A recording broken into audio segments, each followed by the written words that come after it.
eu terminar, eu mando para vocês. Mas eu vou pegar ali, então, o livro para ver qual é a página. Ah, não, eu já sei aqui, ó. Nos conteúdos que eu mandei para vocês, já está a página. O que é um ser vivo e depois característica das células. 20, 21, 22 e 24. Tá?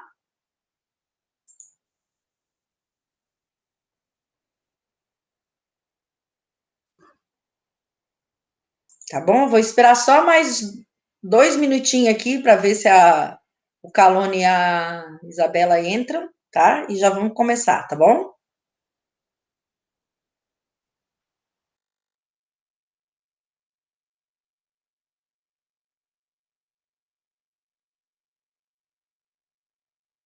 Saí sem querer, eu fui apertar no microfone, apertei na câmera aqui. Só um minutinho, tá?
Bom, pessoal, eu acho que eles não vão entrar, nós vamos começar, tá?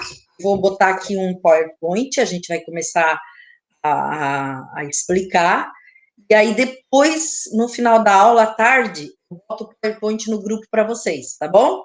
Para vocês darem uma olhadinha em casa, certo? Então, deixa eu começar aqui.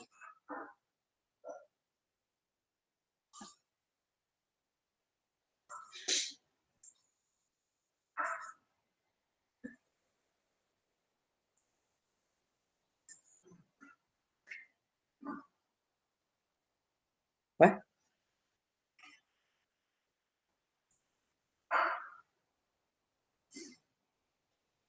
Tem que apertar habilitar conteúdo, prof. Eu sei, mas... Ah, tá aqui, eu estava procurando. Então, gente... Não, mas não fica legal aqui, eu não estou gostando desse jeito aqui, peraí. Agora deu? Sim. Ficou melhor? Então, vamos ver, ó, características dos seres vivos. O que é que significa isso? É aquilo que um ser precisa ter para ser considerado vivo, tá? A primeira coisa é ter célula, certo? Apresentar organização celular, tá? Ter, no mínimo, uma célula. Se eu olhar para um negócio, né, e for uma célula, eu posso considerar que aquilo é um ser vivo, que tem uma organização celular. Por isso que a gente diz também, né, que a célula é a unidade funcional de todos os seres vivos. Por quê? Porque o ser vivo precisa ter pelo menos uma célula, né, e essa célula, ela realiza todas as funções necessárias para esse ser continuar vivendo, certo? Então, para ser um ser vivo, tem que ter célula, pelo menos uma, tá? Tem que possuir um ciclo vital, ou seja, tem que nascer em algum momento, né? Ele tem que se reproduzir, nem sempre se reproduz, né? Uma pessoa pode nascer e morrer sem se reproduzir, ou qualquer outro ser vivo pode nascer mais. O ciclo vital compreende principalmente duas fases bem importantes, que é nascer e morrer, certo? Então, alguns seres vivos nascem, se desenvolvem, se reproduzem, né, envelhecem, morrem. Esse seria o ciclo completo, certo? Mas tem alguns seres vivos que nascem e morrem, né? Nem se desenvolve, nem se reproduz, nem nada, né? Então, essas duas fases são as duas fases que não pode deixar de existir no ciclo da vida. Nascer e morrer, né? Mas o ciclo completo compreende nascer, se desenvolver, se reproduzir, envelhecer, amadurecer, né? Morrer, certo? Bom, todo ser vivo tem metabolismo. O que é isso? É um conjunto de atividades que mantém esse ser vivo, certo? Então, para que a gente tenha vida, né? Algumas coisas têm que estar acontecendo aqui dentro do nosso corpo, certo? A gente tem que estar respirando, nosso sangue tem que estar circulando e levando substâncias nutritivas para as células, né? Para as células se reproduzirem, para as células poderem fazer as suas funções dentro do nosso organismo. Enfim, então tem uma série de atividades, né? Que são fundamentais para a gente continuar vivo. A digestão, né? Então, todas essas atividades fazem parte do nosso metabolismo. É o que a gente chama de metabolismo, que a gente ouve muito falar aí, né?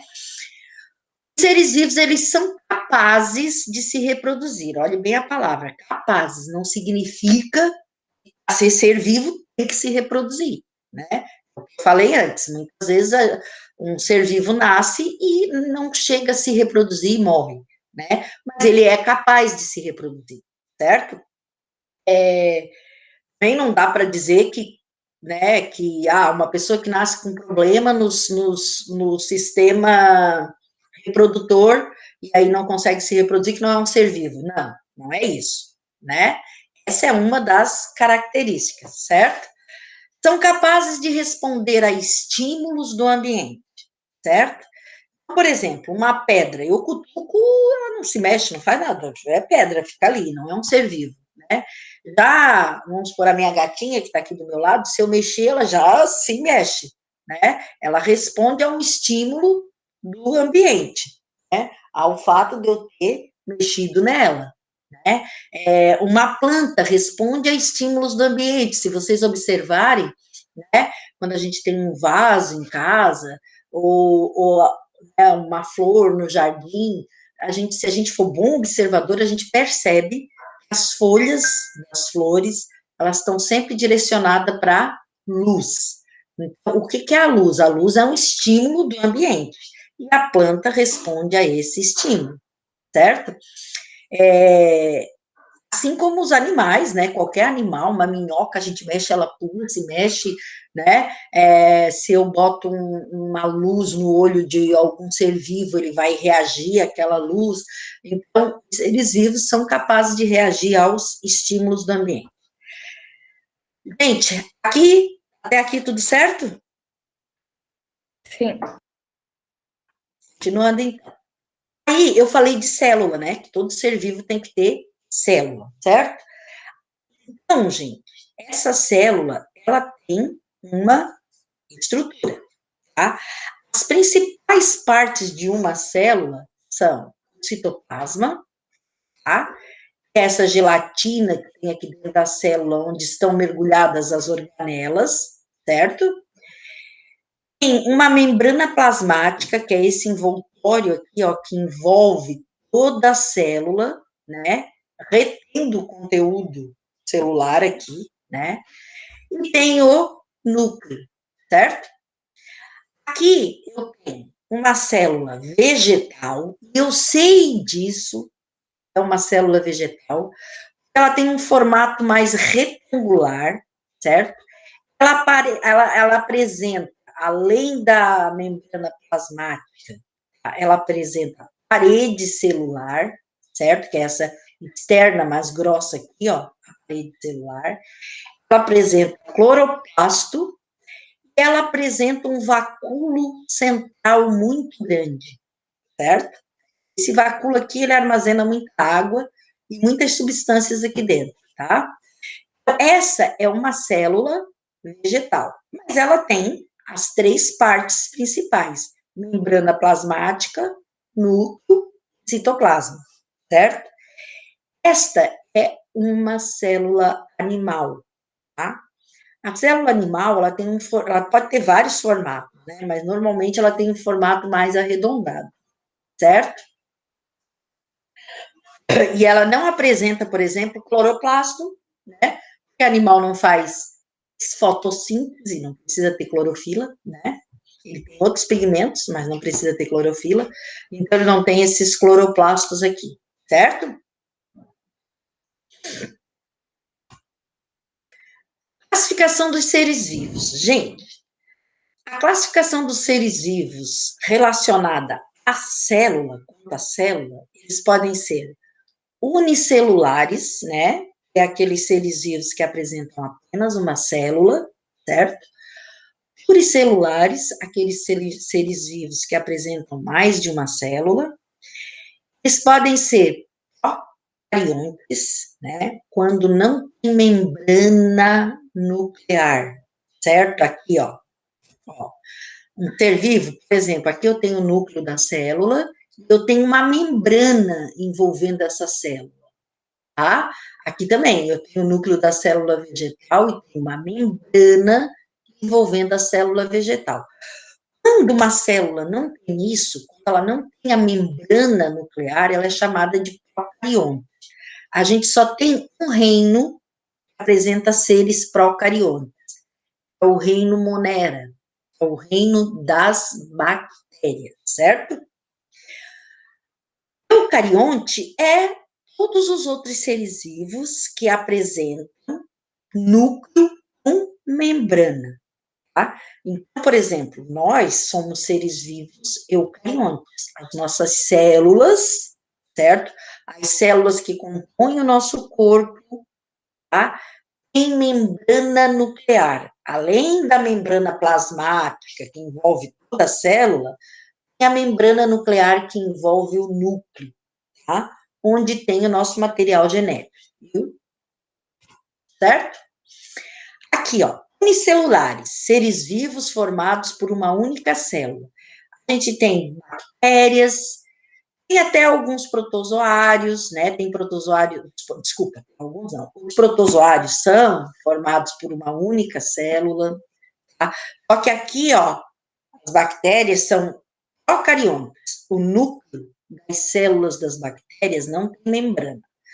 Os protozoários já são eucariontes. O núcleo da célulazinha dos protozoários tem membrana nuclear, tá?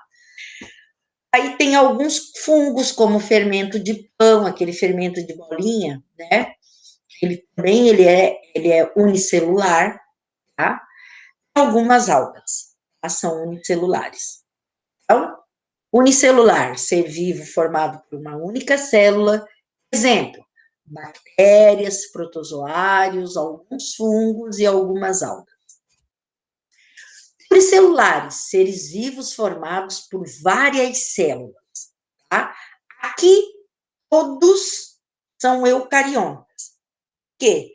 Porque as células que compõem esses seres vivos que vocês estão vendo aí, ó, tem membrana nuclear, tá? Então, por exemplo, fungos do tipo cogumelos, né? Orelha de pau, os fungos pluricelulares, né? São eucariontes. As algas, não as algas microscópicas, mas as algas macroscópicas, desculpa, aquelas que a gente consegue ver, né? São pluricelulares e são eucariontes, os animais e as plantas, tá? Procariontes, gente, a gente não pode esquecer, tá? A gente só tem, por enquanto, né, conhecido as bactérias, certo? São procariontes. Então, as bactérias são formadas por uma única célula e não tem a membrana nuclear, a carioteca. Então, o material genético dela, que é isso, é o DNA, né, formado por cromossomos aqui, né, desculpa, cromossomos formados por DNA. O material genético aqui, ó, ele não está envolvido por uma membrana, ó, certo? Ele está soltinho aqui no meio da bactéria, certo? Ele forma um aglomeradozinho, mas não é organizado esse núcleo, certo? Não tem uma membrana aqui, ó. Isso é chamado de procarionte, certo? Mas é um ser vivo unicelular, uma bactéria. Ela tem material genético, ela tem membrana plasmática, ela tem parede celular, igual aqui ela é muito parecida, porque tem parede celular com as células vegetais, né? E elas têm também os ribossomos, que produzem proteína, tá? Eucariontes são os seres vivos nos quais as células possuem uma membrana envolvendo o núcleo. Possuem carioteca, certo? Eu tenho o núcleo aqui, ó, né? E tenho uma membrana envolvendo esse núcleo. Aí o material genético, tá? E é o DNA, aí o DNA vai se enrolando, se enrolando, se enrolando, se enrolando, e forma os cromossomos, tá? Ele fica protegido aqui dentro do núcleo, protegido pela membrana nuclear, ou carioteca, tá?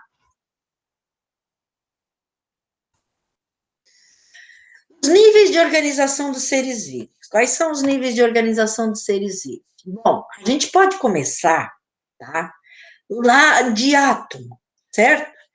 Assim, ó, a gente tem átomos, os átomos formam moléculas, por exemplo, molécula de água, molécula de gás carbônico, moléculas de oxigênio, moléculas de nitrogênio, moléculas de uma série de coisas, tá? Essas moléculas, por sua vez, vão formar células, que são substâncias que formam as células. Por exemplo, as nossas células, as células que formam os seres vivos, né? Elas são formadas, elas têm na sua constituição, né? Elas têm água, as águas são formadas por água formada por moléculas, e essas moléculas por átomos, né? E proteína dentro da célula, proteína também, são moléculas formadas por átomos, né? Então, essas células, elas se juntam conforme a função que elas vão realizar, e formam tecidos, certo? A gente tem assim, ó, tecido epitelial é um conjunto de células da pele, né, que formam o tecido epitelial, certo? Tecido ósseo, né, é um conjunto de células que se juntam ali e formam os nossos ossos, certo? E aí vai, né, tecido muscular, tecido conjuntivo, né? Os tecidos, por sua vez, vão formar órgãos, certo? O estômago é formado por tecido muscular liso, certo? E esse tecido formou esse órgão, que é o estômago, tá? O estômago, junto com outros órgãos, né, vai formar um sistema, tipo o sistema digestório, vários órgãos, tá? E os sistemas vão formar o organismo. Por exemplo, nós somos um organismo, formados por vários sistemas. Sistema respiratório, sistema circulatório, sistema muscular, sistema ósseo, sistema nervoso, né? Sistema endócrino, sistema urinário, né?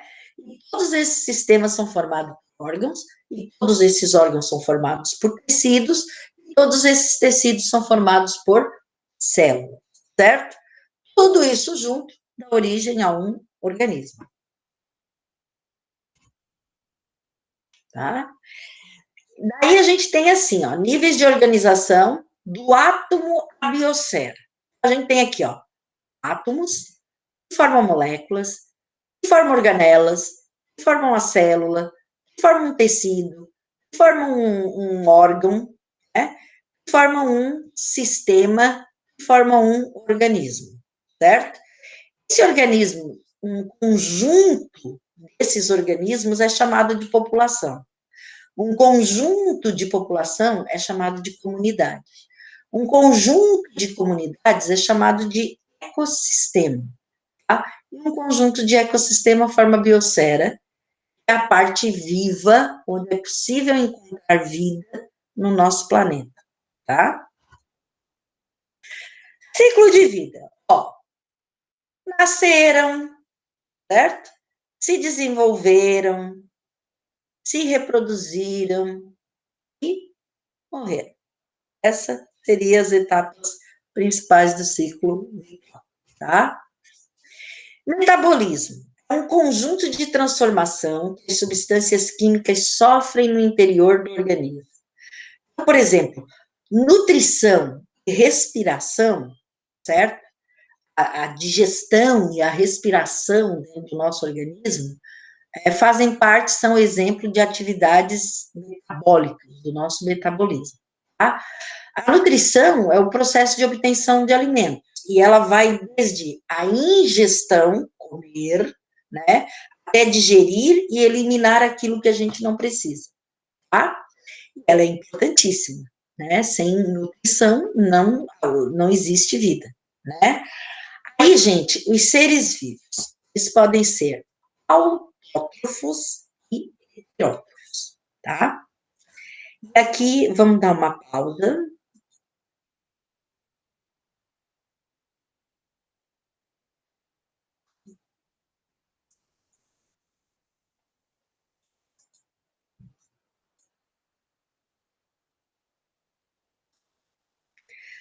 Daí, Andrei, alguma pergunta?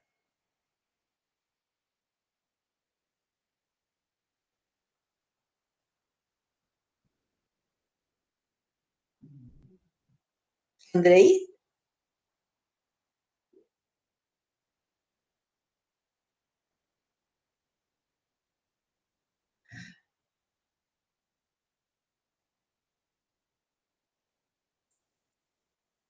Havia alguma pergunta?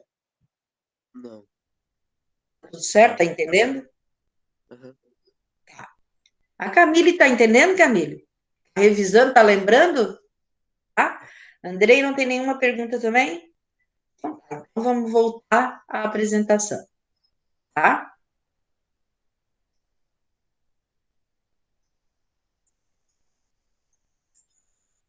Voltou? Sim. Continuando aqui. Ó, autótrofos, seres vivos que são capazes de produzir, sintetizar o próprio alimento, ou seja, eles não precisam de outro ser vivo para se alimentar, né? As plantas, por exemplo, não precisam ficar comendo procurando outra coisa para comer. Elas produzem, elas sintetizam dentro delas o próprio alimento, através da fotossíntese.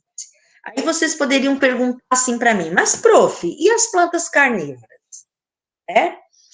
Mas as plantas carnívoras, elas não se alimentam, elas não digerem insetos e animais pequenos, porque elas precisam deles para comer, para se alimentar, não é isso. As plantas carnívoras, elas também fazem fotossíntese, tá?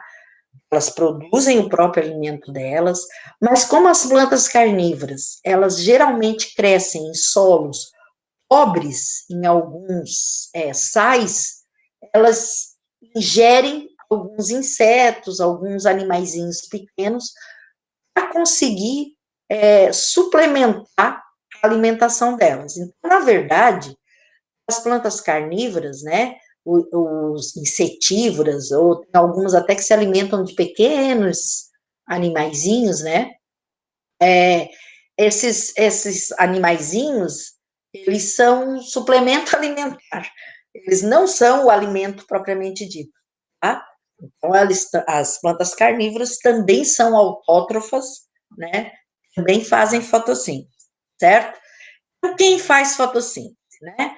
Algas, né? O reino plantista, as algas, né? E os seres vivos do reino plant, né? Que são os vegetais, tá? Algumas bactérias também podem, e protozoários também podem fazer fotossíntese, mas é muito raro. Mais vegetais e algas, tá? O que seria a fotossíntese, então? Vamos lá, ó. A gente já viu que um ser vivo, ele tem metabolismo. O metabolismo é o conjunto de coisas que precisam acontecer no organismo, né, para que ele continue vivo. E a respiração é uma delas. A planta respira, certo? Os vegetais, as algas, todos os seres vivos respiram, certo? No caso das plantas, elas respiram, e elas respiram, gente, igualzinho a nós, certo?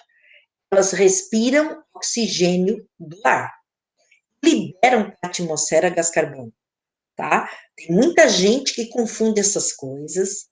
Eu já fui professora de professor, já dei curso, né, para professores, já vi professores confundindo isso, achando que planta respira gás carbônico. Planta não respira gás carbônico. Planta respira oxigênio. Libera para o ar gás carbônico, tá? Só que as plantas e as algas, elas fazem também fotossíntese. Elas produzem, elas sintetizam o próprio alimento. Aí, quando elas sintetizam, estão fazendo fotossíntese, quando existe luz, elas fazerem fotossíntese, que precisa ter luz para fazer fotossíntese, né? Quando elas estão produzindo o alimento delas, elas estão absorvendo gás carbônico do ar, tá? Absorvendo água do solo, e aí, quando elas absorvem essas duas coisas, gás carbônico e água, né?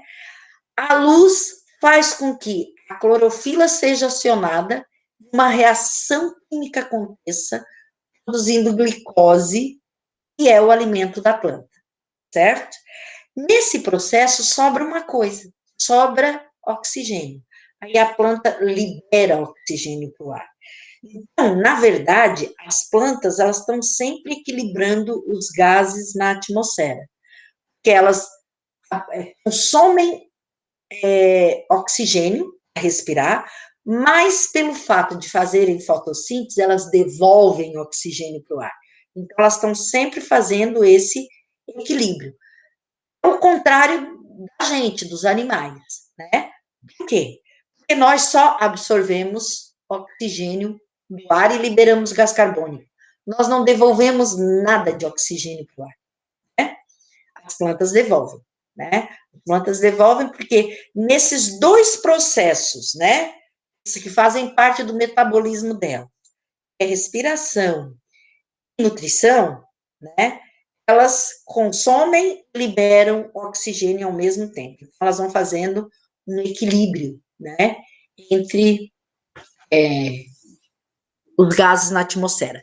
Por isso que é tão desastroso, tão perigoso, ver o que a gente está vendo aí as últimas semanas na televisão, né, nos sites, enfim, tudo, é esse desmatamento absurdo que está acontecendo na Amazônia, né?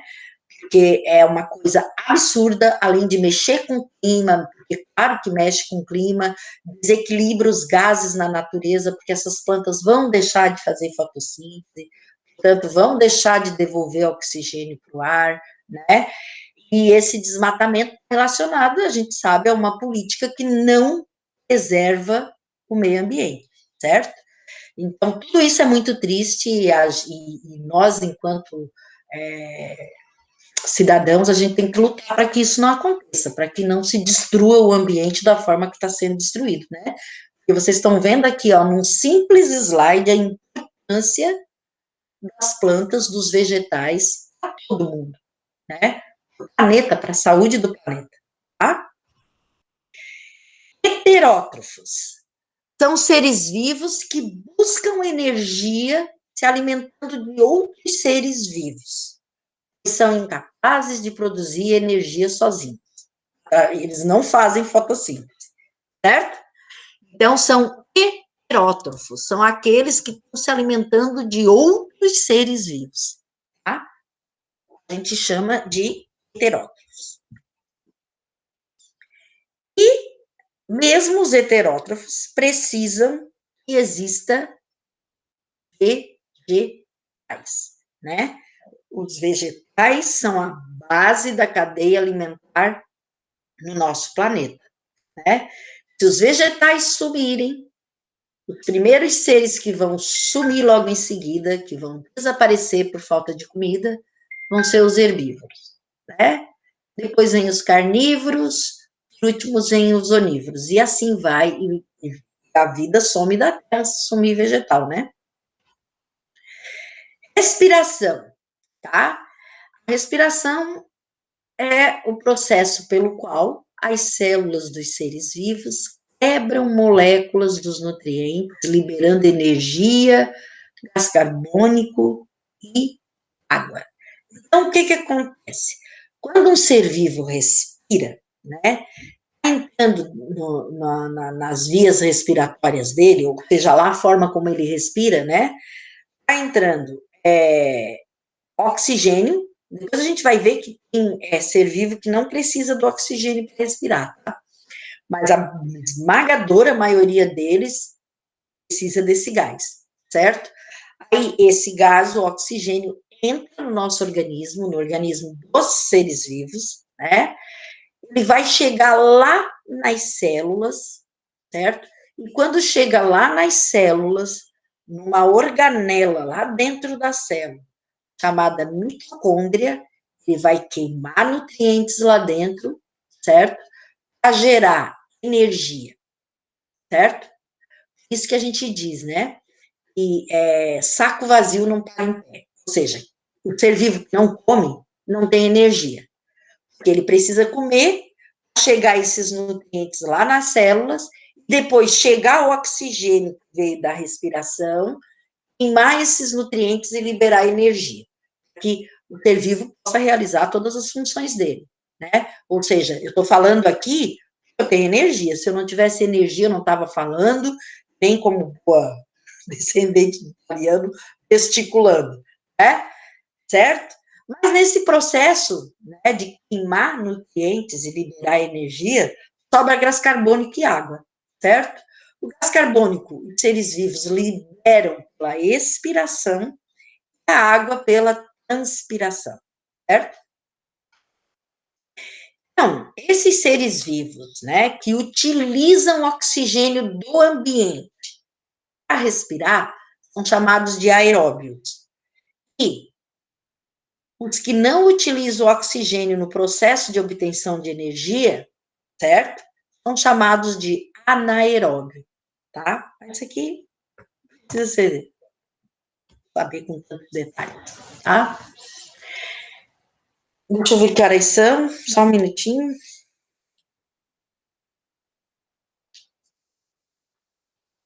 Até 12h10, né? Sim. Reprodução, gente. A reprodução é uma característica comum a todos os seres vivos. Então, todos os seres vivos são capazes de se reproduzir, de ter descendentes, de ter filhotes, né? E isso é importante, porque, assim, ó, a partir do momento que uma espécie para de se reproduzir, ou deixa de se reproduzir por algum motivo, ela desaparece do mapa, ela é extinta, certo? Então, a gente percebe, né, na natureza como um todo, né, seres vivos morrem, seres vivos, eles nascem o tempo inteiro, né, e tem que ter um equilíbrio entre isso, né, entre nascer e morrer, né, porque senão a gente tem superpopulação de uma espécie, né, e se eu tiver superpopulação de uma espécie, consequentemente outra entrará em extinção e assim vai, certo? Então, essa coisa de descendentes, né, descendência, também é um equilíbrio dinâmico na natureza, né? Para não haver superpopulações ou não haver populações extintas, tá?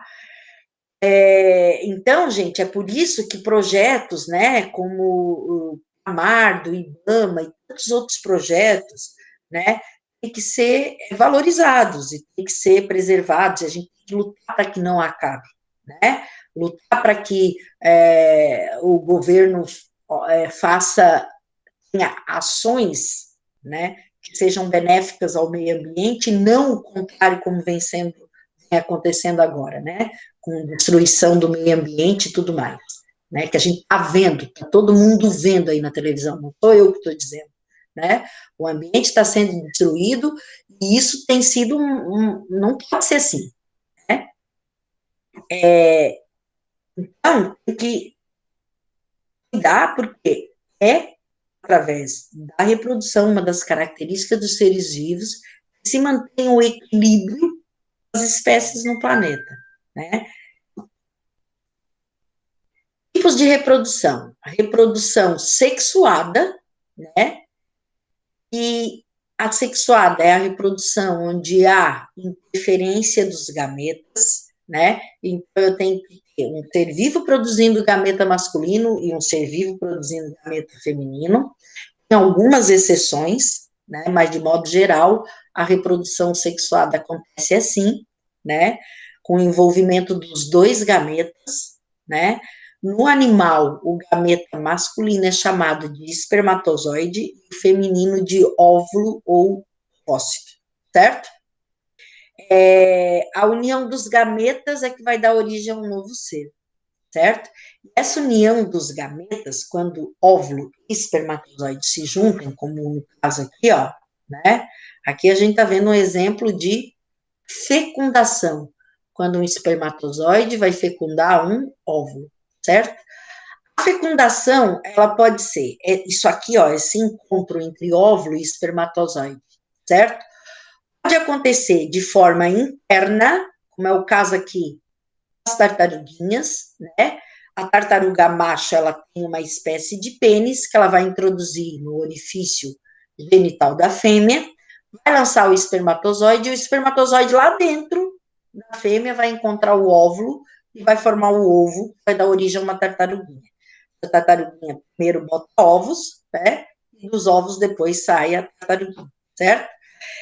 Existe a fecundação externa, como é no caso aqui, ó. Tá mostrando aqui no caso das rãs, né? Ah, não, isso aqui é perereca, tá?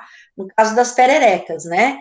O que que acontece? A perereca fêmea bota os óvulos, a perereca macho coloca os espermatozoides e esse encontro vai acontecer fora do corpo deles, certo?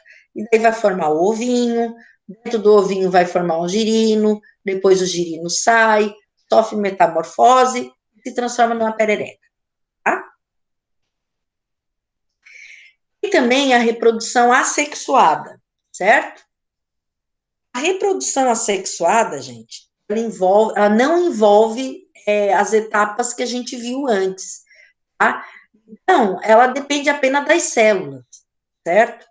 A reprodução sexuada, assexuada, aliás, ela não envolve gametas. Um ser vivo pode simplesmente ser cortado, como é o caso aqui da regeneração, ó, isso aqui é uma panária, né? Eu corto a panária e ela vai dar, por exemplo, eu corto aqui, ó, ela vai dar origem a esse pedaço que faltou, tá? Aí desse pedaço do meio, regenera isso aqui, nasce outra planária.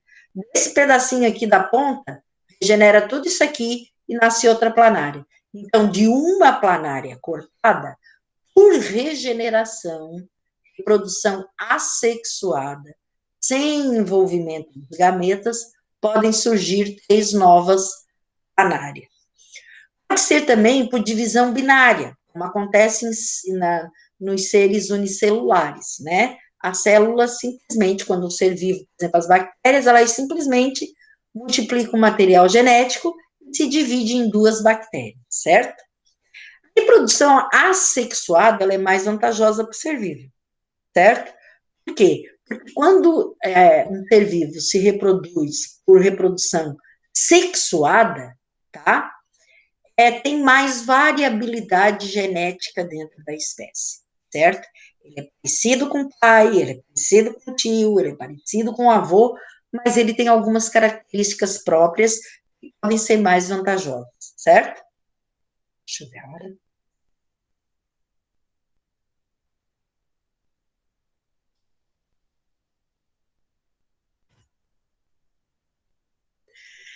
A resposta aos estímulos do ambiente é aquilo que eu falei, né?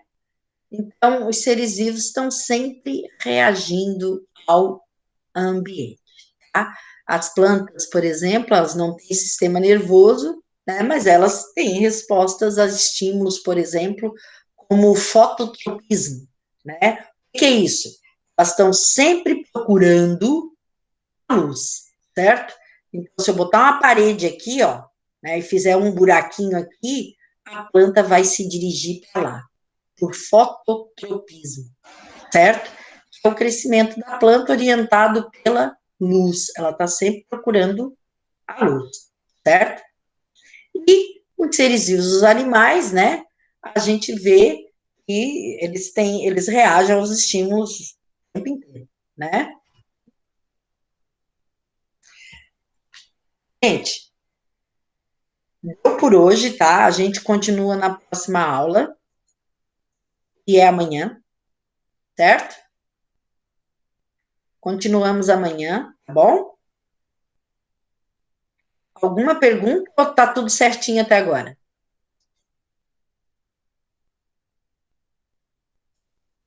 Hein? Tudo certo? Tudo certo, Andrei? Tá bom, então. Até amanhã, gente. Tchau. Tchau, beijo.